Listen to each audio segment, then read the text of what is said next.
Module 7.3, Machine Learning in Practice.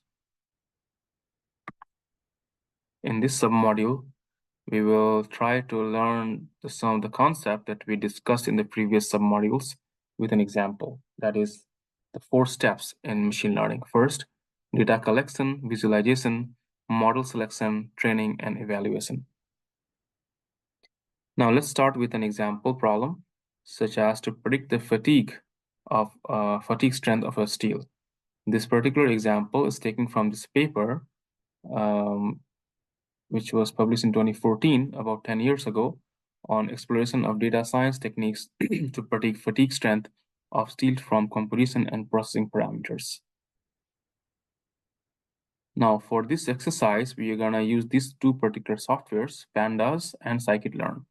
You can know more about Pandas at pandas.pydata.org and scikit-learn.org. But there are many other machine learning softwares, especially for production needs. You might be using PyTorch, which is very popular. Or for images, you might use scikit-images, OpenCV, Pillow. Or for benchmarking, you might use Hugging Face or Jarvis Leaderboard or so on. Now, luckily in that paper, I showed it to you a couple of slides earlier. They have provided the raw data set that was used for machine learning tasks in the supplementary information. So we can use the wget command, which is a Linux command, to download a file. And we can wget that file. And Pandas, we will learn this in the Jupyter Notebook or Google Colab Notebook link that I will provide as well. But you can use Pandas to read this Excel file. And there are many useful commands in Pandas, such as df.head, which will provide you the top portion of the file. So not all the file content, but something 5 columns, 5 rows of that particular file. And also it can use df.shape, which shows there are 437 such rows and 27 columns, for example. So these 27 columns could be for steel, what is the percentage carbon, silicon, manganese, phosphorus, sulfur, nickel, chromium, copper, molybdenum content, normalizing temperatures. So we are trying to do is in this problem is how does these chemical components or processing parameters affect the fatigue of the particle steel. So we're trying to establish a relationship. Of course, we do not have a concrete mathematical formulation. That's why using machine learning is quite obvious. And these are some of the other tempering temperature, tempering time, etc. These are the other features of the data set. Now you can also use df.describe function, which can give you how many number of points. So 437, what is the average standard deviation, minimum value, maximum value, 25%, 50%, 75% interval value, and so on, automatically for that particular data set. This is just good exercise or to have overview of the data set.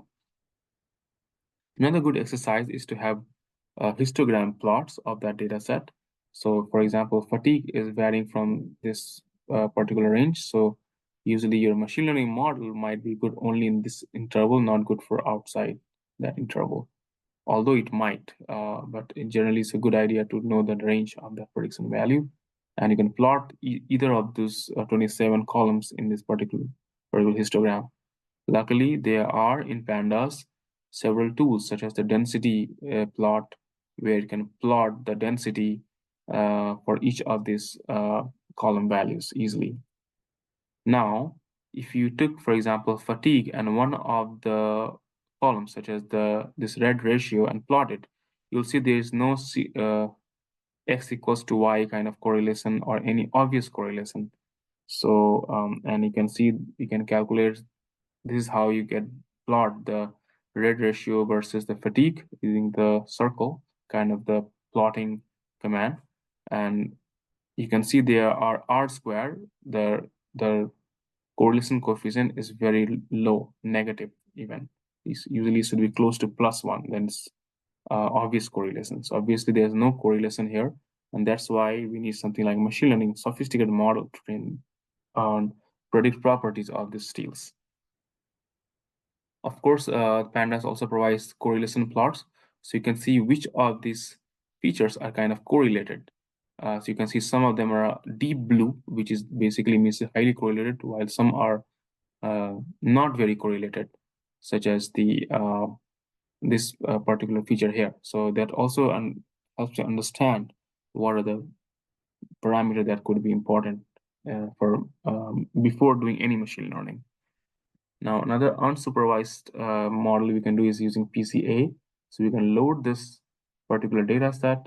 We are dropping one of the column called serial number, and then we can have X, the input, as the fatigue, which is the data that we want to study. And this is a good practice that in machine learning, it prefers the value between 0 to 1. So you want to scale the value between 0 to 1. And in scikit-learn, there's something called standard scaler that can give you the scaled properties, and you can use the PCA, the principal component analysis from the scikit-learn, and then you can plot their explained variance ratio, which is kind of a cumulative sum and of the eigenvalues. And this will be used to create the step plot for visualizing the variance explained by each of the principal component. So note that now when you plot this 27 or so on features, they are not independent features. They have been kind of in a way combined to have the maximum information. And you can plot them to see after how many principal component. For example, even after 3 or 4 component start to saturate. So you may not need to use more than 5 or components to do machine learning model. You might only use 5 principal component to perform a good machine learning task, for example. Now you can also, after you transform this feature space into PCA space, you can plot them, and you can see there are several clusters where basically saying that the PCA model can actually cluster the data set, and which is very good. If it's not a very good PCA model, you will not be finding any clusters here. Now, this is unsupervised. If you want to have a linear regression model that we discussed in the previous module, once we develop such model, we can make inference or predictions on a new data set that it has not seen. So we'll take the 80% training data, train the model, and test it on 20% model. We'll also save the model so that we can use for future predictions. Now, that's what we did in this task. So we imported linear regression from scikit-learn model. I might ask you as an exercise to implement a simple linear regression from scratch as a home exercise or assignment problem. Now we can load the Excel sheet, drop the serial number column, which is not necessarily a feature, and then X is everything except the fatigue and Y is the fatigue. Now we can use the train test split function in the scikit-learn, where we have X train X test, Y train Y test. And then you can use linear regression model, which is this is how we import it with default parameters. Basically, we are not specifying any parameters here. And then we can do something called fit dot fit and dot predict. So dot fit basically is saying that I took the training and Y train data and predicted on the X test data, and the Y test data is not used at all. So now we'll predict the Y test, which is basically the actual data, and the prediction from this model, and we can see this is very close to the linear line. And we can also compute matrices such as the mean absolute error, R square, as 24, and 0.97. So 0.97 R square is pretty good regression model. Close to 1 is a perfect model. So this is only using linear regression, we can get decent model.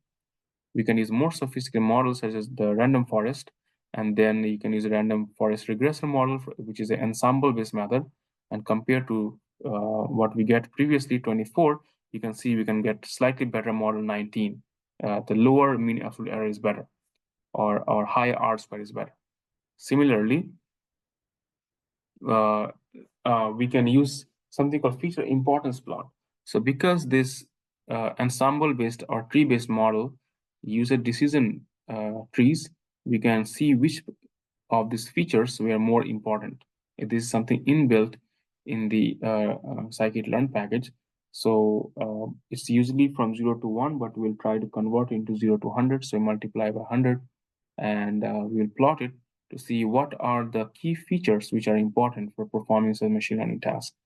Now, this of course depends on the problem. So for depending on different problem, you might want to plot different importance plot, for example. Now, similar to the random forest, which is very popular technique for as a decision tree model, there are other models such as gradient boosting model, so which is slightly better usually than random forest, but of course this is not always true. We discuss about no free lunch theorem. If you want to know whether a model is good or not, you actually have to train it. So we similar to the random forest or linear regressor, we import a gradient boosting regressor, and again dot fit dot predict, and plot the actual versus predicted data, and you can see this is 15 versus 19, so it's slightly lower than a random forest also. And you can calculate the R square also close to 0.989 versus 0.985, so higher R square is better. Similar to the random forest, you can also plot the feature importance plot here, but here you could notice that the order may not be exactly the same, but similar trends could be found. Now, we were using the default parameter set in this particular gradient boosting model. Now, all the models in the scikit-learn map package have hyperparameters. Now we can vary them to see which of the combination of the hyperparameter gives better results. Now we can use that by providing a grid of data, such as for learning rate, maximum depth of the tree, number of trees or number of estimators, subsampling, how much sampling you want to do. And these are some of the hyperparameters of gradient boosting. And we provide that, and we ask it to perform 5-fold cross-validation to find the best model it can get among these. Of course, you can expand this parameter set to get better models, but again, it becomes more expensive, computation expensive or time consuming. So you can have 5-fold, 10-fold, minimum you can have 3-fold to have a grid search cross validation. You can also have something called randomized search CV, where instead of going on a grid, it will go randomly select some parameters and test it. So usually grid search CV could be more powerful, but of course you have to test it for a particular problem. Now, once you have trained the model, you can see whether that particular model, which is cross-validated and hyperparameter tuned, can give you a better result or not. Usually it gives you a better result. Another model is multi-layer perceptron or a neural network model. So here we are using the hidden layer. Remember we discussed about this in our previous module. A neural network has a hidden layer, and it depends. You have 300 or 300, 300 or multiple. You can have multiple hidden layer, and you can give how many neurons you want to use for the hidden layer, how many number of epochs you want to use, so how many number of iterations you want to have, what is the batch size. So remember we talked about the gradient descent and the mini batches. So how much the batch size you want to use, and very closely related parameter learning rate is basically how fast or how slow you want to vary the parameter during training.